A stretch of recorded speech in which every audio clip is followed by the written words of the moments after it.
So welcome today to we're at Bill's Food Center, and I'm Autumn Cullen. I'm the dietitian at Stoughton Hospital. So we're getting out in the community and trying to make things available, such as grocery store tours, to help shoppers to make healthier food choices. So this is the first of about 8 sessions, eight different series that it's going to happen about once a month. So each one will touch on a topic differently, but then a little bit more detail. So today is kind of the overview one. We're going to look at just reading the food label and trying to get some quick pointers on how to make healthier choices. So if focusing in on the other ones, there's going to be some on specifically gluten-free, or in the produce section, always picking the best produce, or making healthier meals with using some staples that you'd find in the grocery store. So there's lots of different topics, so I encourage you to check those out. So today we're starting here in the produce section. And some key things to think about, always staying around the perimeter of the grocery store. By doing that, you're going to ensure that the bulk of the food that you're going to buy is going to be the nutritious food. A lot of the more processed foods are going to be in the aisles, but there's also going to be some sporadically hidden throughout. When we first came into the grocery store, there was the bakery or the bread aisle, one of them. Sometimes it's hard to avoid because it smells so good and things look so good. Not saying that you always have to avoid them, but saving the bakery items for more of special occasions and having more fruit for dessert, or fruit and yogurt parfaits, or different things like that, to get more health benefits than just from sweets, which are very calorie dense but not nutritionally dense. Okay? So right here, since we're standing kind of in front of the lemons and limes, we'll just talk a little bit about them. Does anybody know how specifically to pick like the right kind of fruit in terms of when you're looking at 2 pieces of fruit? Which one would you buy? Any idea? Yeah. I mean, why do you think that is? Exactly. It doesn't look bad, doesn't smell bad, but looking for the shiny, more plump, meaning it's going to have more juice. So looking for that, your shinier, also shiny can throw you off too because of the waxes and stuff that they put on them. But you can see it's got less dimply, it's got less bumps to it, so it's going to be juicier. Exactly. So definitely this one over this one as well, or even this one. Same holds true for your melons and your oranges and things like that.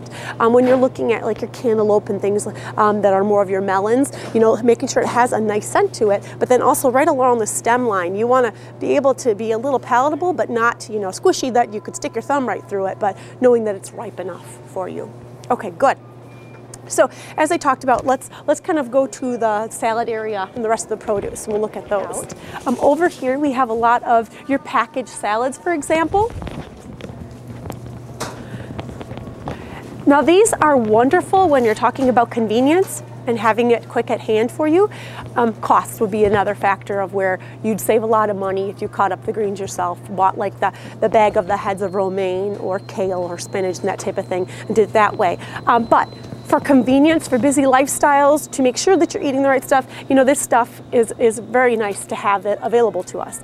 Now, when you're focusing in on them, look at more of the things that the ones have the dark greens to them. Like this has a spring mix, so it's got the dark green leafy vegetables in it. It's got some kale in it, and different red lettuces, so it's got more colors, more vibrant, and the darker and the brighter the colors, the more nutrients they contain. So you always want to focus in on those versus just iceberg lettuce. Like water. It's not nutritionally, nothing there. It's just filler. It doesn't provide really anything for you. So looking at more of getting, instead of your iceberg, your classic romaine. This one has the benefit of a little bit of cabbage and carrots in it, but getting the darker colors, you're going to get more nutrients from it because it's darker. Powering up on this, like the baby kale and greens, they kind of mix those together. They make a nice complement together. You can use these obviously for salads, but you can also use them in smoothies or things that you'd want to puree up and make into like a beverage if you've ever done anything like that. You can add some fruit to it, some green spinach or kale. When it purees up, you don't even taste it. It just creates a pretty green color, but it's a very good flavor, and you are getting a lot of vitamins and nutrients that maybe you otherwise wouldn't eat if you don't care for some of those stronger flavors of your greens. So this is always a good area, but then again, cost-wise, if you want to save some money, cut it up yourself. But great for convenience, choose the darker colors, okay? produce in terms of fruits over here, wonderful. You know, sky's the limit. I always encourage people to try some fruits that they maybe are not very familiar with, especially now we're coming into the season with pomegranates and things like that that are more the winter fruits. Either of you had a pomegranate before? Yeah, you have? Okay, have you cut them yourself and prepared them? Yeah, okay.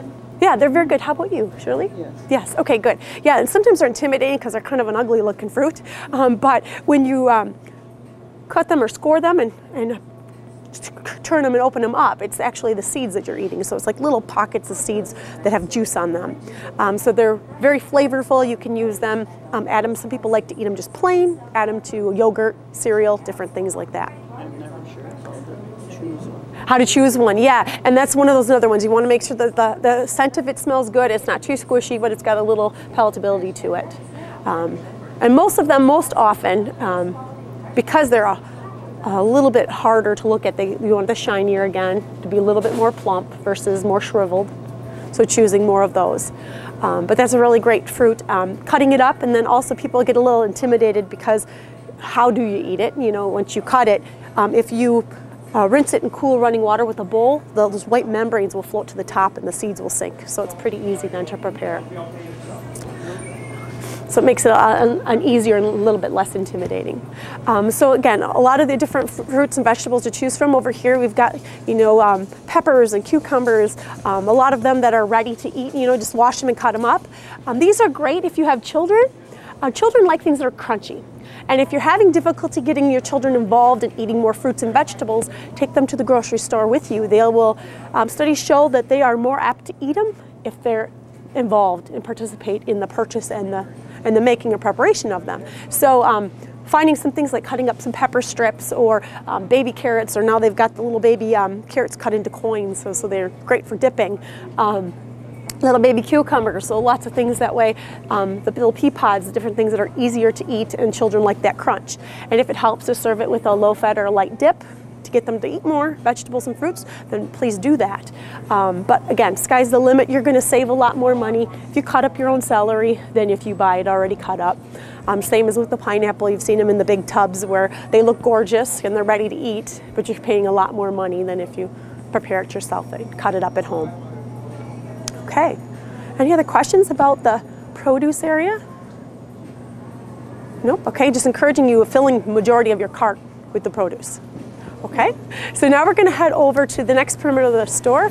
You know, another key thing to think about when you are shopping in produce, you know, if you can buy more local, that's even better too. Think about, we say fresh is best, but sometimes frozen can be just as good as long as it doesn't have added sugars to it or added sauces and salt and that type of thing. But in terms of like frozen vegetables, you're going to get just as much, if not better nutrition sometimes because it's been processed at the key time. Also, buying more locally, more local produce can be very beneficial. You're getting less time of transit on trucks and sitting in warehouses, helping your local community, plus exposing you to maybe some fruits and vegetables that you typically wouldn't buy. So getting involved in a CSA or community sustained agriculture is another great way. So here we are over in the meat section, and there's lots of different choices from beef and pork and chicken to choose from, etc. We're just going to look at a few of the things that can help you to make healthier choices. Now, we do encourage limitation of red meat. You know, red meat has higher saturated fat content. Saturated fat raises your cholesterol levels, not good for your heart. So limiting them, but also when you are choosing red meat, choosing the ones that are leaner. So they have the word chuck, loin, or round in the words. So like a sirloin, for example. Or an eye of round. So different words like that. So looking at the meat, having it be more meat and less marbling. So like this is chuck, it's going to be an okay choice, but if you compare it to something like a sirloin, let's see if we can find here. Did you find one over here? Yes. Let's see. Boneless, skinless.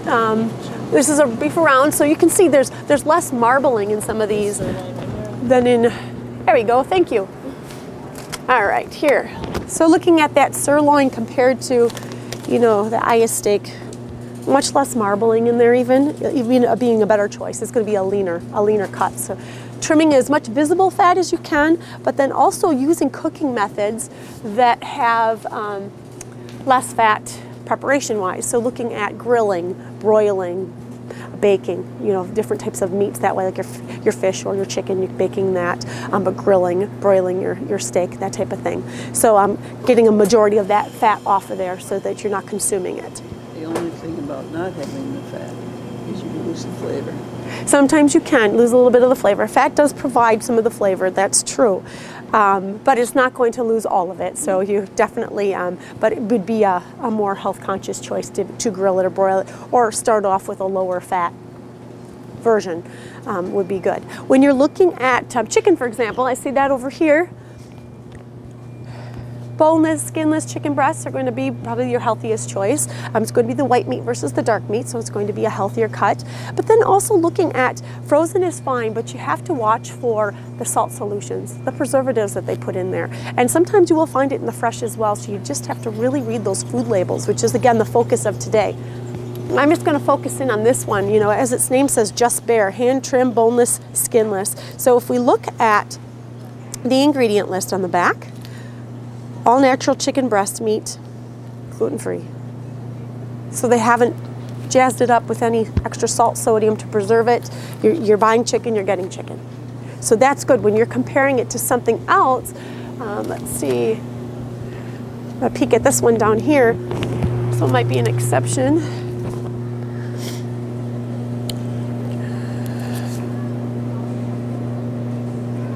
The label's a little harder to read here. We'll find one that we can read a little bit clearer.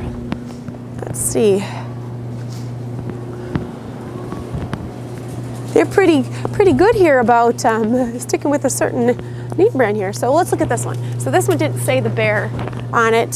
So this one, they do say all natural, no hormones, no artificial ingredients added to it. So that's always good. One thing to keep in mind when you're looking at the ingredients is salt is a natural ingredient too, so it doesn't mean that it's not going to be salt-free, for example.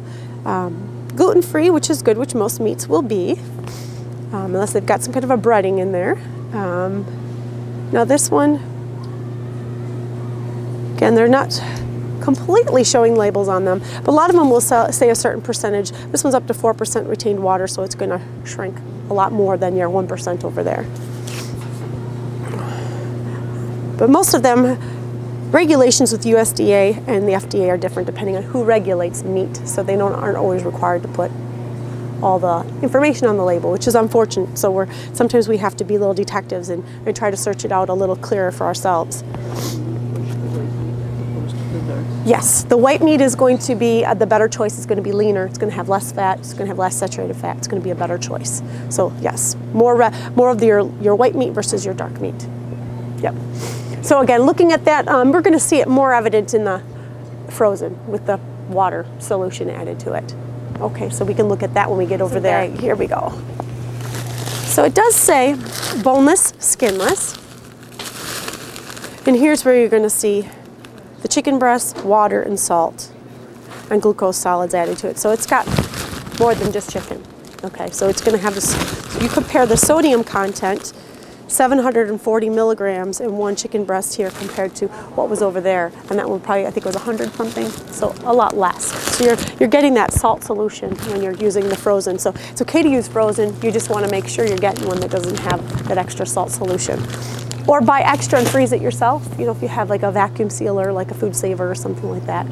You do, yep, those are wonderful, wonderful products to have. So if you could see that comparison there, looking at the salt content. All right, so still in the perimeter, here's you got some fish over here. Choosing more of your plain fish that's not seasoned already, so you know what's on it, because if we compare, this is going to be some cod fillets here, and there should be an example of one over here. That's trout, salmon. Let's take a look here. Okay, here is just your wild caught pink salmon fillet. And so this is just gonna be caught and frozen. You know, it's ready, it's cleaned and ready for you. So you're getting just salmon versus if some of these other ones here, for example, usually boxed is an indication of processed. So you wanna look at that. This has got just 2 of them in here, and they've got the salmon, water, canola oil, extra virgin olive oil, salt, spices, garlic, paprika, dehydrated yeast, bell pepper, citric acid, natural flavors, color added. So it's got a lot of extra stuff, okay? It's seasoned and flavored. So I encourage you to buy it this way and season it yourself. If you're watching sodium, using something like Mrs. Dash or those no salt seasonings to give your food more flavor. So kind of looking at the labels and being a little detective when it comes to that and reading what's on those food labels. Over here we're getting into the deli meat section. So obviously great for convenience, but again higher in salt and a lot of times higher in fat as well. So when you're going to choose to do a deli meat, you're going to want to look for one that is low sodium, and they're not very easy to find. A few grocery stores, you typically will carry at least one variety of it, but you kind of want to look at things. Your smoked is going to have a little bit more of those nitrates in them that people are recommending that we kind of avoid, but you want to look for them being like oven roasted. So here's an oven roasted one. Turkey breast, so it's still 3 slices, 480 milligrams, because obviously they've added solutions to it. It's a processed meat. So getting more of the fresh turkey breast over in your other deli section, or again looking for those versions that are a little bit less. So let's take a look at this one, oven roasted deli turkey. So 460, so very comparable for 480, 460. So even though this one doesn't have any preservatives, it's still obviously processed and has the salt. And it's okay to use these things. You don't want them to be the staple of your diet, and if you're going to have a sandwich that has deli meat in it, it's going to be higher in sodium. You're going to want to balance out the rest of your meals, or the rest of your meals throughout the day, or that meal in particular, that are less sodium options. So you're not overdoing it on all your salt. You know, we recommend no more than 2,300 milligrams of sodium a day, and you can see that 3 slices having 480 milligrams, it can add up pretty quickly, and that's just with 3 slices of deli meat on a sandwich. So you do want to be mindful of that. Now let's take a look at this one. So 440 still right there in the range. And also something to keep in mind, they're not always in the same area. You know, some stores will have the lower sodium versions in another area of the store. As you noticed, you came in, there was bread and bakery there, but there's also bread somewhere else. So you kind of have to look in all their different areas of where they're marketing it, or asking if you have questions about that. But just being mindful of the deli meats. And these types of things, again, very, very processed. You'd be better off, obviously, making a Lunchable for your child, including cheese, you know, natural cheeses and whole grain crackers, and including a little bit of vegetables, and treats always good to include if you want as well, but a lot of times it's added sugar that's not even 100% juice in a lot of those extra things that they're adding. So let's scoot down here. Again, a lot more of your processed meats, but to bring your attention to, so if somebody likes deli meats, or they want to have, for example, sausages in the morning, you want to have something with your waffles or your pancakes or something like that that's a little bit healthier, you could look at like turkey bacon as an option. You can also look at something like these chicken sausages. So these are kind of nice, and they do come in different sizes. This one typically comes in a smaller size, more like a link, but they have more of a maple apple flavor, so a lot less fat and a lot less calories using a chicken sausage than using a pork sausage. So it might be a healthier choice. Pretty good. These ones are my favorite, except I like them in the smaller links. So these ones are a pretty good brand. If you like more of a spicier sausage, they make another one. Now this is very spicy, the jalapeno, but they make another one that is more of your traditional pork sausage flavor, and this one's going to be a lot lighter. So if you don't like things so spicy, it's got that maple flavor, but it's a lot. Now, if you have issues with higher spice, or it's not as difficult to handle, but I like those. So those are always a nice option as well. Also for people that do like to have like brats or things like that, we know brats are just loaded with fat and calories. These are also a nicer option to do more of a chicken sausage that has still has a fat content but not as high, versus 21 grams of fat in a typical brat. We're looking at 7 grams of fat. Does it actually taste like a brat type? Some of them do. They're not identical. You can tell there's a little bit of difference, but they're very flavorful and they have a good flavor. Foods higher or less in fat and calories and replacements for some of our traditional fare have come a long way. They have better flavor and taste than they used to. When we look at our baked foods, in terms of our baked chips and things like that, our low-fat foods, very good flavor. So yes, it can be a nice addition or a replacement for a lot of those higher fat, higher calorie items. Okay, so let's scooch down here.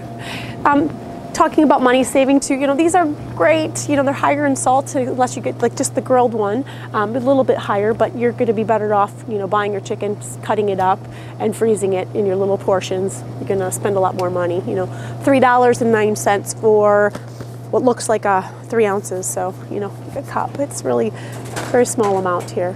So versus man, you do a pound of that. Yeah. At $3.09. Right. Exactly. Yep. Oh, wow. Yep, definitely. So you're paying for convenience. So a better choice to go for versus maybe doing a burger. But it's again, maybe you watch the sodium, but you're going to save a lot more money doing it yourself and knowing that it doesn't have the extra salt added to it. I find that there's so many foods that have salt that you're not even aware. I mean, just a piece of vegetable or a piece of fruit has salt. Well, yeah, vegetables that are grown in the ground, they're going to have some level of sodium in them, absolutely, like a potato. But the amount is so small in comparison to adding it to it, or like a box of processed potatoes, for example. So you want to definitely read the food labels. But you're right. Most people think that, well, I don't use a salt shaker, I'm doing fine. But majority of our salt intake comes from processed packaged foods. So it's not that we are using the salt shaker, it's coming from the foods. So here's our juice section, for example. When you're looking at the juice section, juice is one of those things we definitely want to limit. Too much juice contributes a lot more calories than what we need, and our body doesn't really register that we're drinking or getting filled up on, like we would with solid food. So you drink a lot more. If you actually ate the amount of oranges that it takes to make 1 full cup of juice, most people wouldn't be able to eat all those. So we always encourage eating the whole fruit. You're getting the vitamins, minerals, and fiber that you're not going to get the fiber with the juice. But when you do choose to use juice, limit it to a cup a day, and then look at 100% juice. So it's not a variety of juice. You want to focus in on 100%. Depending on what you want. If you want a low pulp, high pulp, pulp free. But then also a nice addition is calcium. So getting orange juice that's fortified with calcium gives you an extra bonus there, so for your bone health as well. So these, you can see they're 100% juice. So those would be fine choices, again, limiting quantities. Versus some of these, for example, like this raspberry lemonade. We'll take a peek at that. Don't be thrown off by the 100% natural flavors. It's not 100% natural juice. So if you can see up here, it's only 13% fruit juice. Okay, now it still has the sugar, obviously, because fruit has fructose, which is fruit sugar. So it's not a comparison of which one's lower in sugar. It's in terms of which one you're getting the 100% juice from. Now, when we look at children, recommending obviously water and milk as being their main source of beverages. But if you want to give them juice, watering 100% juice down, doing that yourself, or purchasing watered down juice at a higher cost. That's basically what they do. They water it down, like a couple of different brands, Honest brand, and some of the Ocean Spray ones have the juicy juice, because they offer that on Wick. Yep. Say it's the best stuff ever. They're 100% juice, so that's good to go that route, definitely. But again, watching serving sizes, because children don't need all those extra calories that they could be getting elsewhere in their food, but in eating the whole fruit as well. But it would be a better choice, yes, than one that's Capri Sun, for example, or Sunny Delight, for example. One of those, like a Sunny Delight. So if they have one, we'll look at that label. So when you get things like this, it's got 100% vitamin C, but it's very easy to get vitamin C, so that shouldn't be a draw. But it's only 5% juice. And if you read the ingredient list, look how long it is. That's all the stuff that they put in here. We don't want to feed our kids this. We shouldn't be drinking this stuff. So we need, if you're going to have juice, making sure that it has, if it's apple juice, it's got apples. Apples and water is all it really should have in it. So you want to be sure you're looking at those labels and steering clear of these. Even doing like a Simply Orange, so it's going to still have, looking at the ones that have 100% in them, but you're going to get, the actual juice. When it comes to milk and your dairy products, organic is great for many different reasons. It's personal choice. Organic can be more expensive. The processes for preparation and for creating them are a lot more costly. It's not done on such a large scale, a lot of times as our conventional ways are. And they do not use hormones or antibiotics. The cows cannot be treated with hormones or antibiotics to get the milk from them and to make them produce more milk. So it's going to be a little bit more costly a lot of times. But the benefit to organic milk is the shelf life is a lot longer than your traditional milk. Reasons being is they use a process called ultra high temperature. So they are pasteurizing it at a higher temperature for a shorter amount of time versus doing it at a lower temperature for a lower amount of time like we do for conventional. So your milk will last, this is good for February 6th, as you can see, February 11th. If you look at some of the traditional milks, we'll just hop down there, take a peek, January 11th, so we've almost got a month out for a lot of those. So good choices. Don't think conventional isn't going to be just as nutritious. You're still going to get the protein and the calcium and the vitamins and minerals, and those standards are still going to be met. But it's more in terms of a personal choice, if that's important to you, to make sure that you are supporting organic farming, or that you know exactly what's in there, and maybe the expiration date. You know, if you have one child that's under the age of 2 and they're still drinking whole milk, and they're the only child that is in the house, you know, you might benefit from buying something like that because it's going to last you a lot longer. You're going to be able to not have to throw it out because it expired before it was finished. Okay. Dairy products, again, looking at the lower fat, so either non-fat or the light. And you do want to be careful because a lot of times when we do non-fat, we are,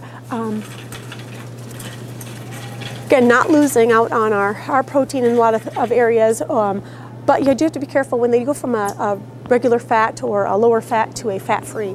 A lot of times something's got to give. So salt content or sugar content, depending on what the product is going to go up. So you do have to be careful. We'll compare a couple of products here. We'll look at fat-free sour cream versus light. Now, same brand here, we're looking at Prairie Farms, so a light sour cream versus a fat-free sour cream. So serving size is going to be the same with 2 tablespoons. So you're going to usually see, when you're looking at the nutrition facts label, more common serving sizes or units that we're used to, followed by the metric units or the grams. So this is the same for same, 2 tablespoons or 30 grams. There's 15 servings in each container. So looking at calories, this fat-free one has 15 calories per serving versus 35 in the light. And we've got 25 calories from fat in the light and obviously 0 in the fat-free. So looking at our total fat being 0 grams versus 2.5, because this doesn't have any fat, doesn't have any saturated fat or trans fats, this one's got 2 grams of saturated because saturated comes from animal products and our dairy comes from animal products. 10 milligrams of cholesterol versus none. 35 milligrams of sodium, 35 milligrams, so the sodium's the same. So far, so good, right? We're still looking at the low-fat, non-fat being the better choice. Total carbs, 3 versus 2, so very comparable there. Wouldn't expect there to be any fiber in this dairy product. There's no grains in here. And then protein 1 for 1. Let's look at vitamins A, calcium, vitamin C, and iron, and they all are. This one has about 2% more, excuse me, calcium than your non-fat. So, in this comparison of what this is, this would probably be the better choice, the non-fat. But we could have picked one and the sodium content could have gone through the roof for this one. So we would have got less fat, but higher sodium. When you're focusing on the rest of your dairy and your milk, the other key thing, always look at that farmer's pledge. That's nice. So if you choose not to do organic, they are pledging that we are not going to use antibiotics and hormones. So they're telling you we're not going to do it. So you can rest assured that you're picking a good choice and you're knowing that they're not giving their cows hormones or antibiotics. That no real proof, but people worry that maybe it has passed on through the milk and then we're subject to it. So maybe that's a reason why maybe we antibiotics don't always work for us the first time around. We're becoming immune to some of them. So following that pledge is another good way to do it instead of getting organic if you choose to do so. Okay, so let's go over to the cheese section. Again, wonderful and great products to have for convenience when it's already shredded for you. But you do need to be careful because a lot of times so that it doesn't stick, they add like a potato flour or some type of a flour to them so that they're not all sticking together in the bag. So, right, you got to be careful if you got a gluten issue, absolutely. So potato would be okay, but if they use some other type of flour, then you would be concerned for the gluten issue. But making sure that some people obviously get more of a benefit out of if you just buy it in the block and shred it yourself. You can use less because it's a stronger, especially if you go with a sharper cheddar or things like that. You'll get more flavor from it. And cost-wise, it's going to be cheaper than 2 cups costing $3.59, $3.69 so per bag. They should have, if they've got some kind of a label, they should have the ingredients on here. Let's take a look at that. So much on labels sometimes. Okay, here.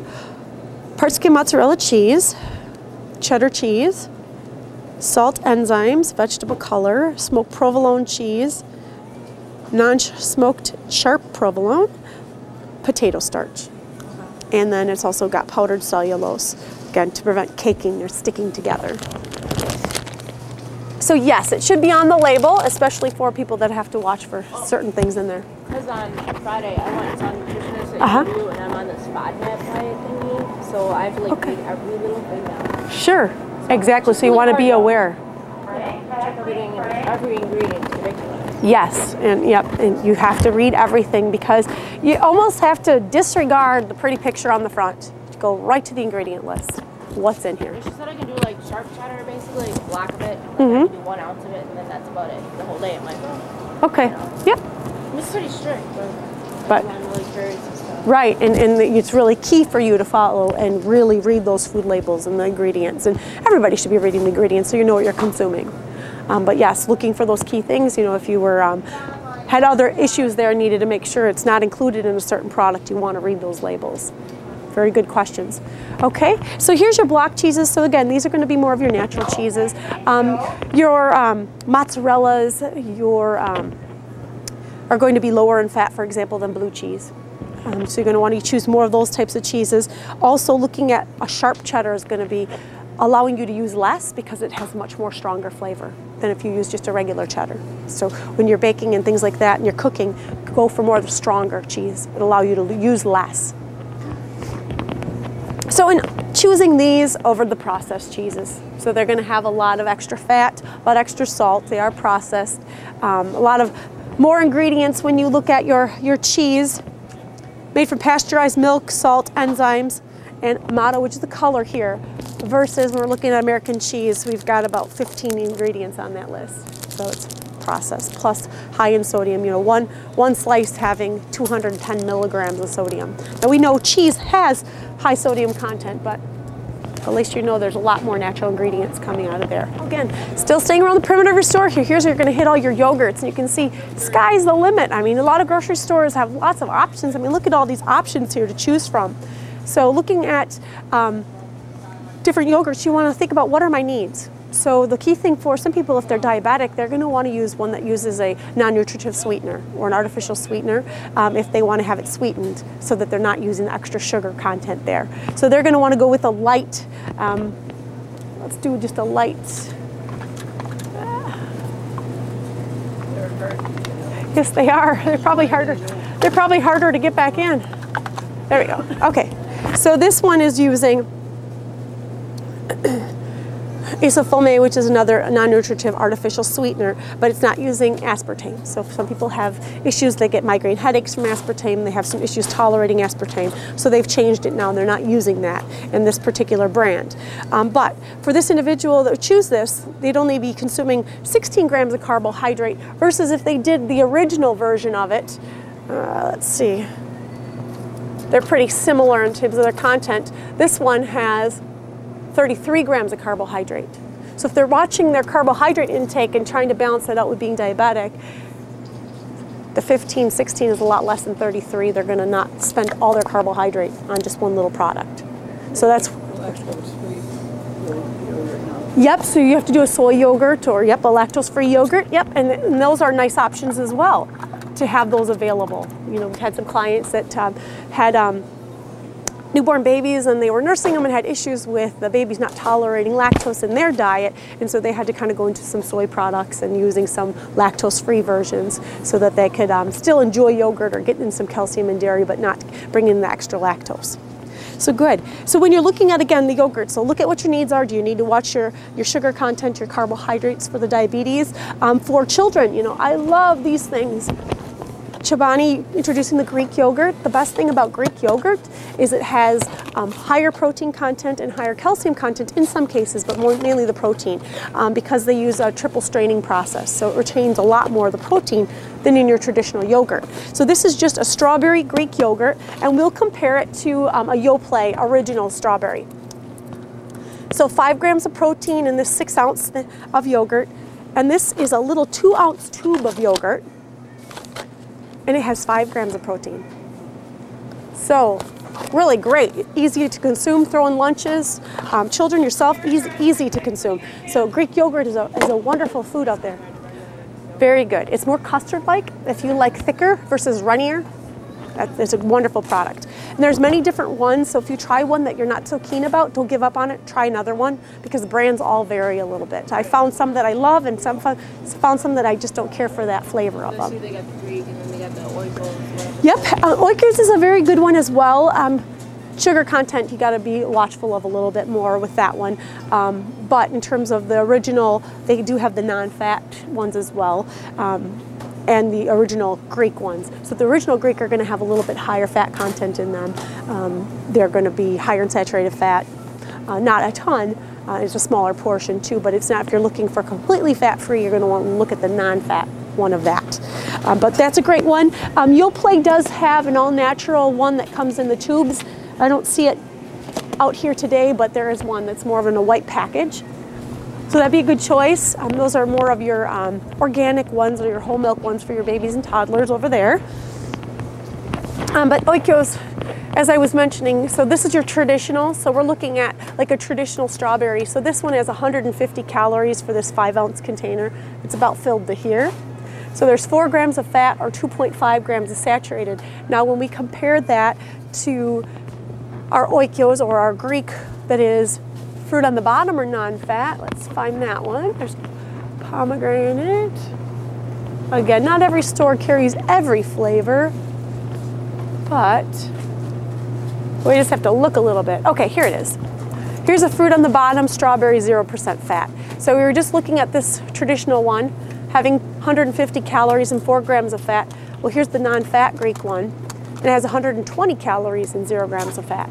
So we look at carbohydrate, it's got 19 grams, and this one has 18. So they're very close, 11 grams of protein and 11 grams of protein. So if you're really watching your saturated fat content, you're going to want to go with this one. I'm supposed to have more potassium. Okay. So potatoes, bananas, things like that. Most things have potassium in them, but those are going to be kind of your key hitters for it.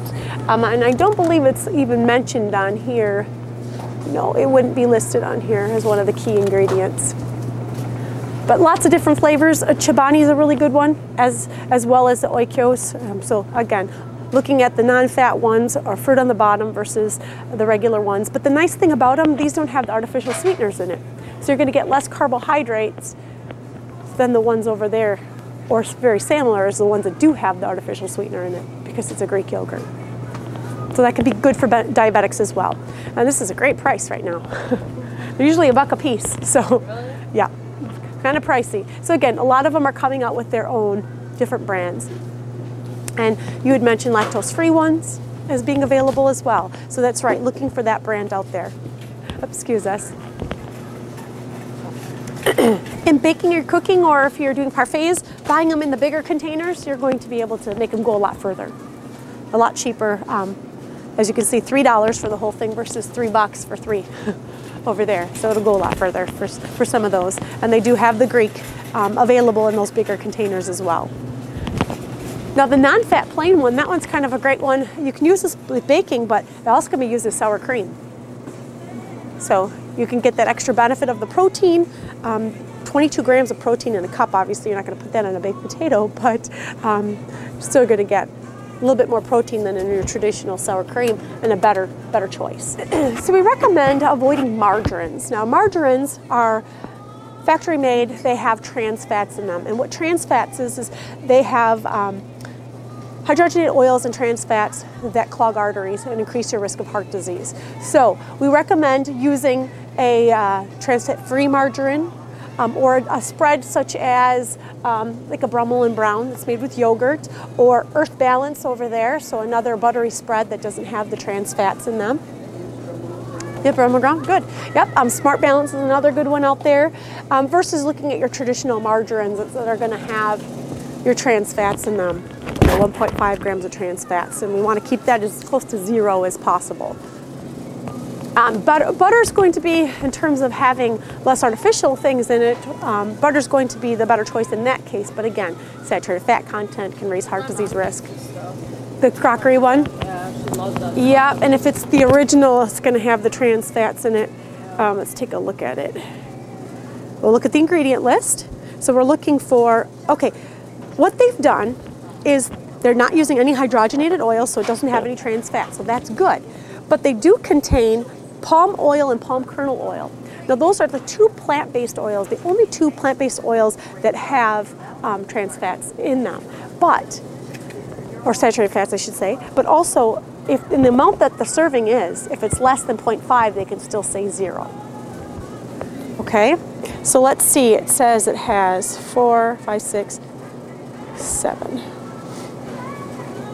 All right, so they're not counting all of it, but your fat should add up to your total fat, your different types of fats. You've got your saturated fat, your polyunsaturated, and your mono. So your saturated fat, that's the one that we're talking about clogs your arteries and can raise your risk of heart disease.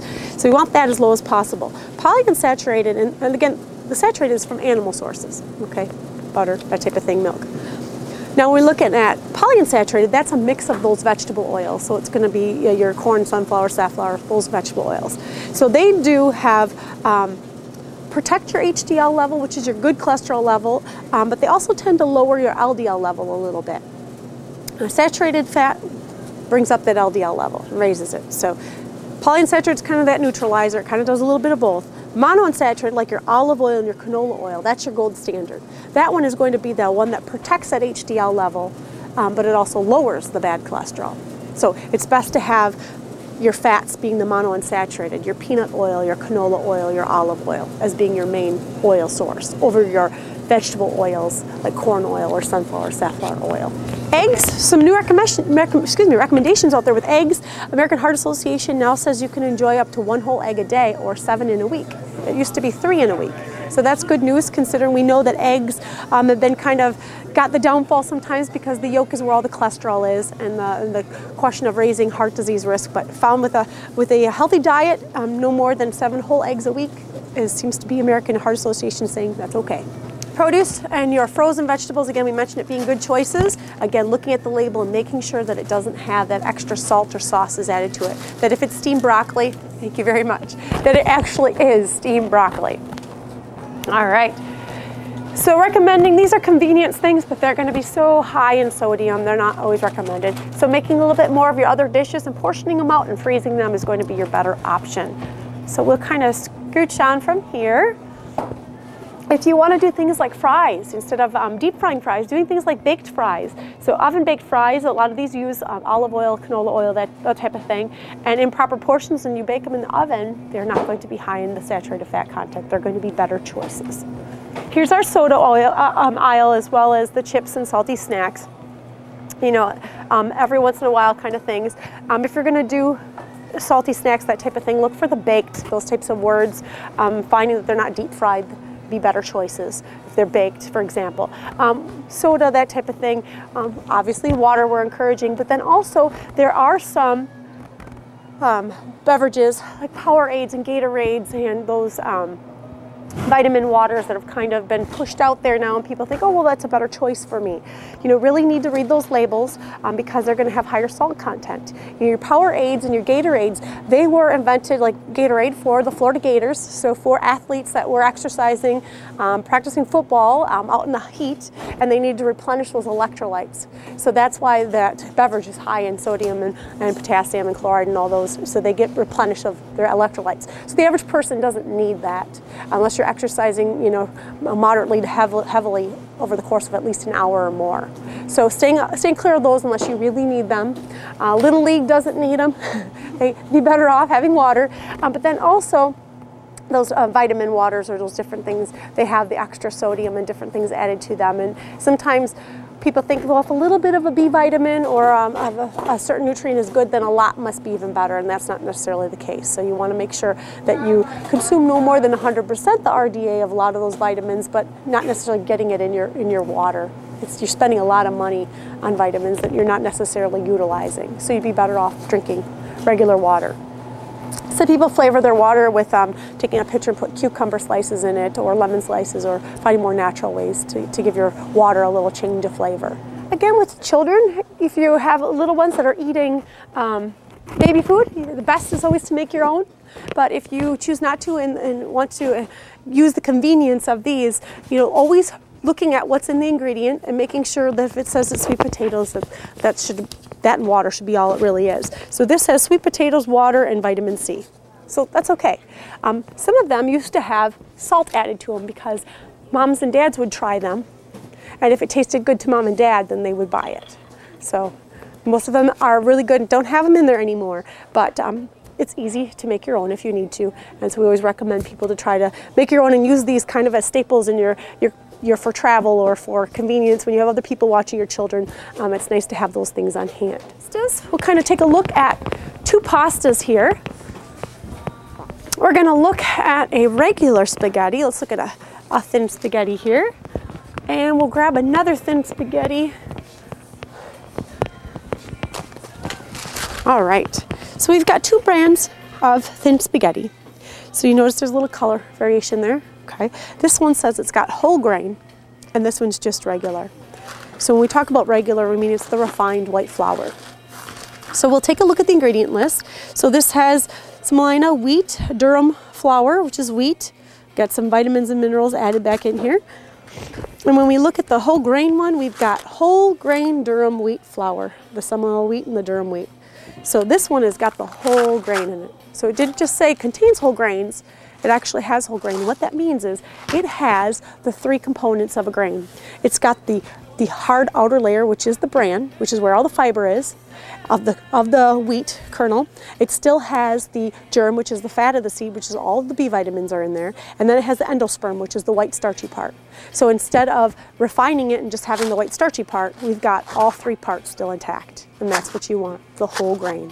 So if we look at a comparison in terms of fiber content, so we always want to look at serving size and make sure that they're comparable. So this is 2 ounces, 2 ounces. So we've got here, for our regular traditional one, we've got 2 grams of fiber, but when we look at our whole grain one, we've got 6 grams of fiber. So we're getting quite a bit more for our money here, and we're also getting a lot more nutrition. So it's better to choose that whole grain option whenever possible. What about the veggie pasta? The veggie pasta? Let's take a look at that. One second, I'm gonna try to find this thin spaghetti again. Sometimes when I'm right on top of it, I can't see it. There it is. Okay. Did you say veggie pasta? Yeah. Okay, and this is a newer one to me, but usually you wanna, it's okay. Excuse us. Thank you. Yeah, no problem. Okay, you want to look at the ingredient list. So it just says durum wheat, semolina, again, enriched flour, vitamins, minerals, and they've added concentrates of spinach, broccoli, carrots, tomato, beets, shiitake mushrooms to give it the color. But when we look at fiber content, it's got 2 grams. So it's got no more than the traditional one we looked at. So it's using the color of those foods to make it seem like, hey, this would be a good choice. they must have vegetables chopped up in here, right? And it doesn't. So that, again, leading you back to reading that food label and looking at the ingredients. Your first ingredient should be whole grain or whole wheat. You want to look for those words. How's rye flour in it? I'm sorry, how do what? How's rye flour? Rye flour is going to be one of those you want to watch for if you're have you gluten issues. But in terms of fiber content, I think it's about the same as any other grain out there. Off the top of my head, I can't remember if it fits into the whole grain list or not. But if it has all three components, we could look at a rye bread. I think it's going to be more of the normal grain, like a wheat, traditional wheat, but going to be a whole grain, but not have necessarily the higher fiber all intact. But we can take a look at that when we get back to the breads. You're going to always benefit from making your own soups. The soups here, obviously canned soups are going to be always high. They're great for convenience, but the sodium content is so high. And most people don't always eat just a half a can. They eat the whole thing in a lot of cases. And so they're getting an exorbitant amount of sodium. We'll just look at this one. 650 milligrams in 1 cup. And this is serving 2. So over 1,300 milligrams of sodium. When you're not supposed to consume any more than 2,300 milligram in a day, it's adding up awfully quickly. We're back into the bread aisle, so we'll take a peek at that. We'll see if we can find the rye bread here. Here's a rye. Seeded versus unseeded. Okay, so we're looking at rye bread here. We've got an unseeded versus seeded. They say no high fructose corn syrup, which is good. We always want to try to avoid that whenever we can. Looking at fiber-wise, so the same 1 gram. So again, it's in the enriched flour, so it's not the whole grain. Does not include the whole grain. Well, enriched means it's had vitamins and minerals added to it, but typically the white breads or the wheat bread that's not been bleached will be enriched. So this should say whole wheat. So it really shouldn't say enriched. It should say whole wheat. So if that does say the case, then that's not probably 100% whole wheat, so I would look for another choice. Also, another thing to look at, looking at the bread that has the least ingredients, is be another way of making sure that you're getting, maybe 100% whole wheat, but then it maybe only has eggs, flour, and wheat in it. It has 3 ingredients versus a list that's got like 8 or 12. So that could be another way of making an even healthier choice. So even same thing here, we could do a 15 grain versus like this is a double fiber. Obviously by its name, we're gonna assume it's got a lot more fiber in it. So 1 slice, 43 grams, so the slice size has not increased. 100 calories in each.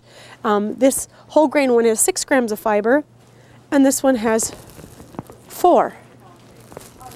So not necessarily double, just a couple grams more. But then we look at the ingredients, so we've got whole wheat flour and whole wheat flour. So again, when it comes to these two, I'd probably pick the one that has the 6 gram versus the 4. We'll get a little bit more fiber. Oatmeal or whole grain oats, quick cooking oats, you know the difference between those?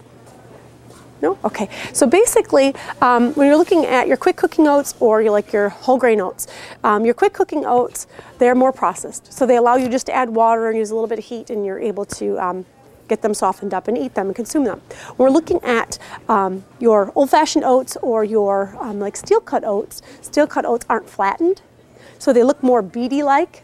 And so they take a lot longer to absorb water, to swell up, and they won't completely get mushy. They have more of a nutty, crunchy flavor. So it's almost a preference of flavor, but they're non-flattened. And when we flatten the old-fashioned oats is when we get them more of that mushy, softer flavor. So getting more closer to the grain, I'd say do the steel-cut oats. You could do the old-fashioned, but doing that over instant. A lot less sodium as well compared to what's in instant. And we talked a little bit about fat-free versus low-fat or high-fat. And sometimes it isn't always the best option to go with the fat-free, but we'll take a look here and see if this holds true here. We have a light and a fat-free, and then let's look for the classic. Okay, so we're sticking with the same brand. We've got the original, the light, and the fat-free. Serving size should all be the same, usually 2 tablespoons, and yep, those are all the same, they haven't changed. So we've got 11 grams of fat in the original, 4.5 in the light, and none in the fat-free. When we look at everything else, like carbohydrate, the original has 2 grams, light has 7, and the fat-free has 11. So that's telling me the light has some more sugar maybe added to it. So I'll go look over here. 3 grams of sugar versus 1. So a little bit more sugar in there, a little bit more carbohydrate. Sodium-wise, 260 in the original, but when we went to light, we jumped up to 350 milligrams. We went to the non-fat, we went back down to 220.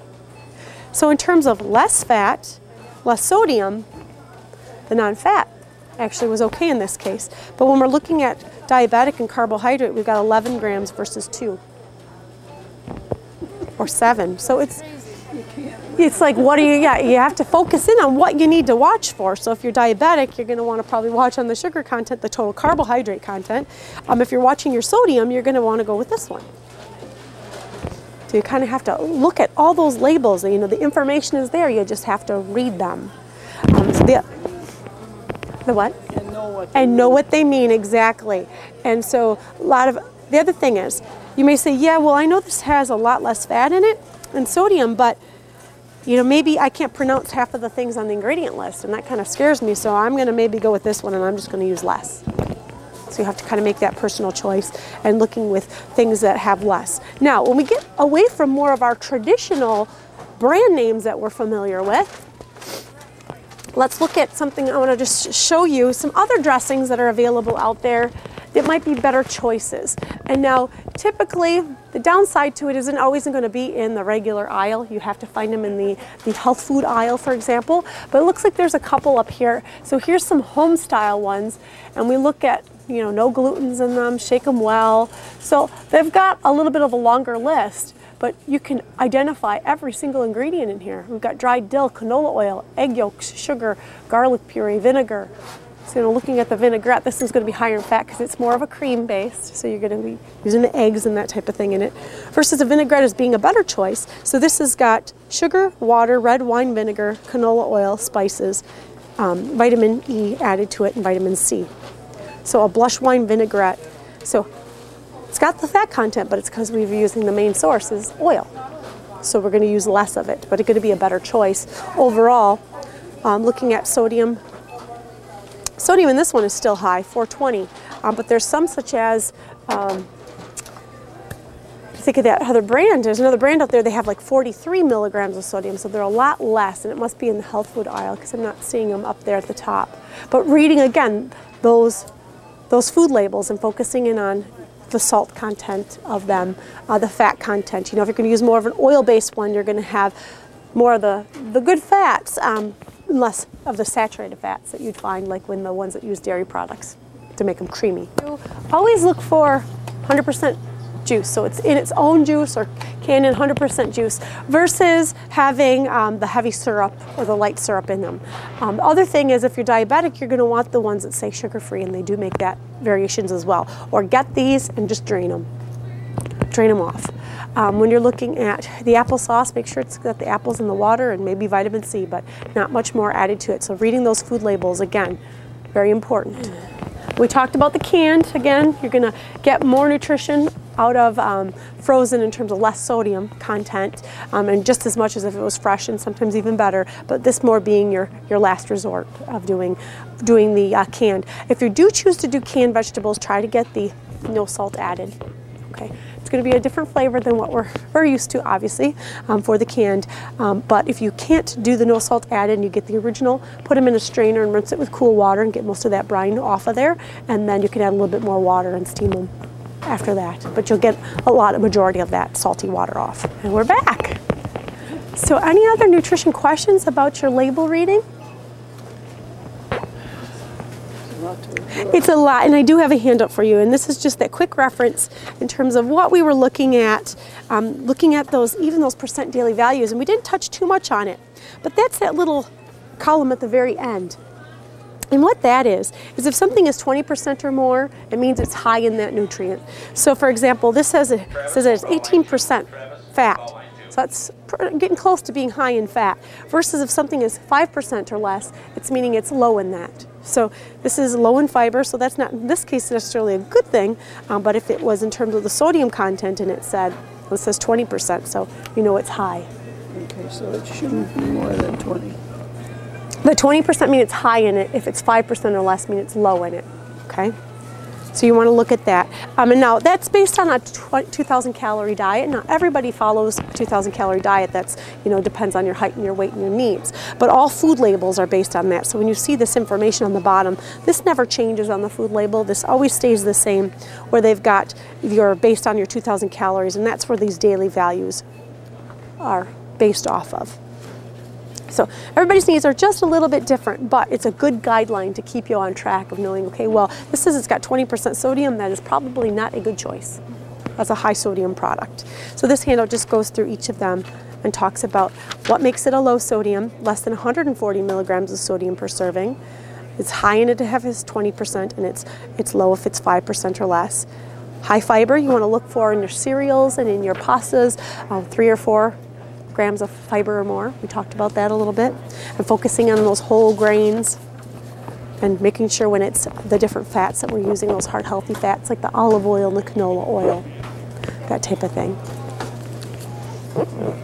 Thank you very much. You're welcome, and we'll be doing another session, more specifically honing in on, I think it's produce next time, but we'll be doing a different section each month. So